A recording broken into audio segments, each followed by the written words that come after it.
Mengapa sih perkembangan teknologi persenjataan dan peluang angkasa menjadi lebih maju selepas Perang Dunia? Nah, karena pada masa ini terjadi persaingan dalam pengembangan senjata dan teknologi luar angkasa antara Amerika Serikat dan Uni Soviet dalam Perang Dingin. Jadi, teknologi persenjataan merupakan hasil pemikiran dan pembuatan yang berkembang sesuai masalah atau konflik yang terjadi pada suatu negara. Nah, perkembangan teknologi juga tidak datang secara tiba-tiba, tetapi dari pertukaran pemikiran dengan pengembangan teknologi senjata yang berasal dari negara lain. Pesatnya perkembangan teknologi persenjataan pada masa Perang Dingin. Salah satu senjata yang paling ditakuti yang membantu mengakhiri Perang Dunia II adalah bom atom. Bom atom ini pertama kali dibuat oleh Amerika Serikat pada 16 Juli 1945 di Alamo Gardo.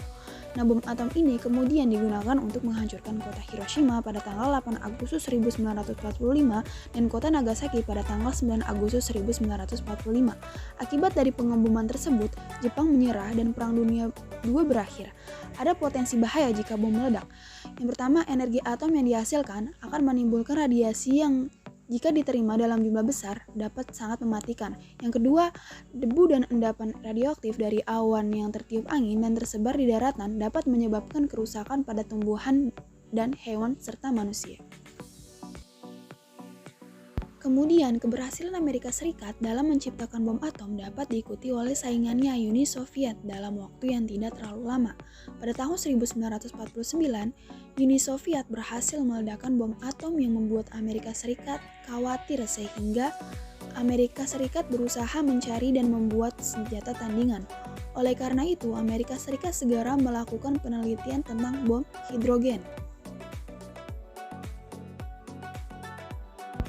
Selama berlangsungnya perlombaan senjata nuklir antara Amerika Serikat dengan Uni Soviet, keduanya membangun pusat-pusat pembol peluncuran senjata nuklir di berbagai negara yang berada di bawah pengaruhnya. Pada 1949, Uni Soviet mengadakan uji coba peledakan bom atomnya yang pertama. Kemudian 3 tahun berikutnya, Amerika Serikat berhasil menguji penelitiannya tentang bom hidrogen. Namun, 9 bulan kemudian pada tahun 1953, Uni Soviet sudah mampu membuat bom hidrogen sendiri. Keberhasilan Amerika Serikat dalam menciptakan bom hidrogen ternyata dalam waktu yang tidak terlalu lama dapat diikuti oleh pesaingannya yaitu Uni Soviet. Jenis-jenis teknologi persenjataan.